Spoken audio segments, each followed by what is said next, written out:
এই রোডটা একটা মাটির রোড, কিন্তু এই রোড দিয়ে সোজা আপনি এই পাশ দিকে তাকালে, মানে মেইন রোড থেকে তাকালে দেখতে পারবেন যে মনে হবে যেন সবুজের সমারোহ চারিদিকে। তো আসলে এটা আমি কিভাবে মিস করি।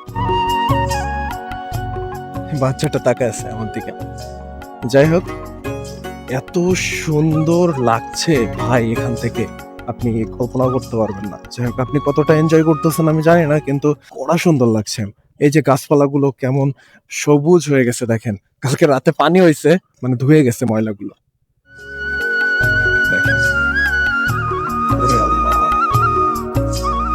ভীষণ সুন্দর লাগছে দেখতে চারিদিকে। মাশাআল্লাহ মাশাআল্লাহ।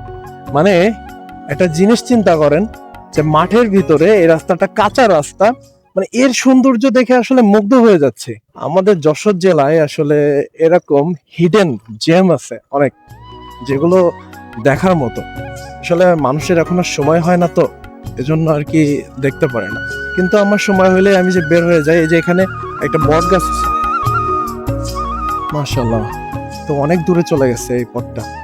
এই বট গাছটা দেখেন অনেক বড়, এবং বয়সও আছে বট গাছের। তো এই রাস্তা আরো চলে গেছে ভিতরে। আমি আর ভিতরে যাচ্ছি না, কারণ আমার এক জায়গায় যাইতে হবে। যে আমি ঘোরাচ্ছি এখান থেকেই ঘোরাচ্ছি।